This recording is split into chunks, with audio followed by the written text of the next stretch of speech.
네, 꿈땅새땅 친구들, 오늘 우리들은 기준에 대해서 이야기를 나누어 보고 있습니다. 기준이라는 단어는요, 우리가 실생활에서 다양하게 사용을 합니다. 우리가 학교에서 줄을 설 때에 반드시 서기 위해서 선생님들이 무엇을 세우냐면 기준을 세우고 줄을 세웁니다. 그렇죠?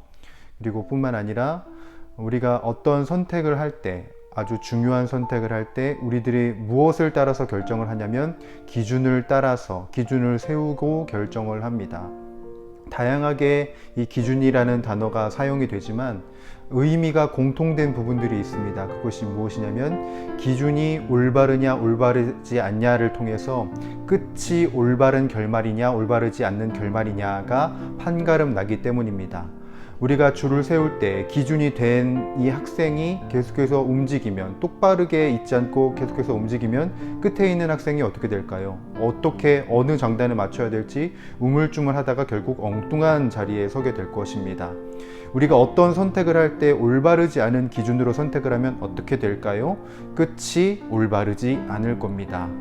오늘 룻기의 말씀은 바로 그것을 우리들에게 알려주고 있는 것이지요. 우리가 어떤 기준을 갖고 있느냐, 우리가 어떤 기준으로 판단하고 생각하고 행동하냐가 우리의 결말조차도 소망이냐 아니면 소망이 없냐가 결정이 되는 것입니다.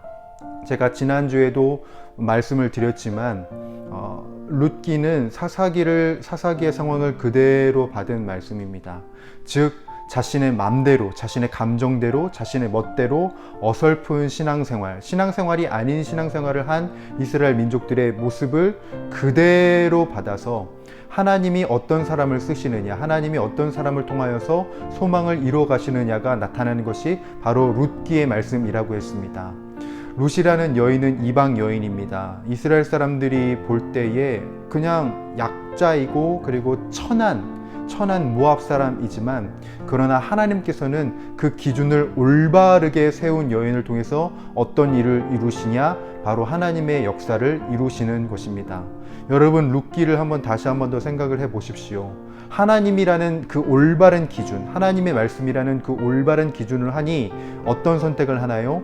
내 시어머니를 버릴 수 없다, 내 시어머니를 긍휼히 여기는 그 마음이 그 여인 안에 온전히 있었던 것이고, 그리고 하나님을 버릴 수 없다, 내가 지금 섬기고 있는 하나님을 버릴 수 있겠느냐 라는 이 온전한 마음, 이 거룩한 마음을 가지고 선택을 했더니 다윗의 계보가 시작되고, 그리고 예수 그리스도에까지 이르는 아름다운 계보가 진행되었다라는 점입니다.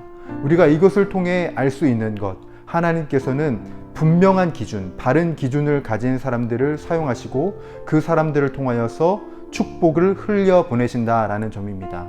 우리 꿈땅새땅 친구들이 이 세상을 살면서 그냥 살아가는 것이 아니라 하나님의 귀한 축복의 통로로 쓰임 받기를 소원합니다. 그것을 위해서 우리가 해야 할 것은 무엇이냐면, 우리들에게 주어진 하나님의 말씀, 하나님의 은혜, 그리고 하나님의 임재를 굳세게 붙잡는 저와 여러분들이 되기를 간절히 소원하고, 그로 인하여서 나를 통하여서 내 주변이 변해가고 하나님께서 영광을 받으시는 귀한 일들이 나타나기를 간절히 소원합니다.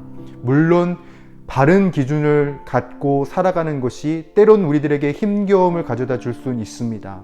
내 상황과 내 여건이 바른 기준을 선택할 여건과 상황이 되지 않을지라도, 그럼에도 불구하고 우리가 바른 기준 대신 주님을 선택하면 하나님의 놀라우신 은혜가 흘러 넘칠 것이고, 그것으로 인하여서 내 주변 상황도 주님께서 주시는 그 은혜로 말미암아 아주 아름답게 복되게 변할 것입니다. 이 은혜의 약속을 여러분들 잊지 마시고 굳세게 하나님의 기준을 붙잡으며 살아가는 저와 여러분들이 되기를 간절히 소원합니다. 여러분 힘내시고요. 그 자리에서, 학교에서, 가정에서 하나님의 신실한 기준을 붙잡는 예배자가 되었으면 좋겠습니다. 여러분 힘내세요. 화이팅!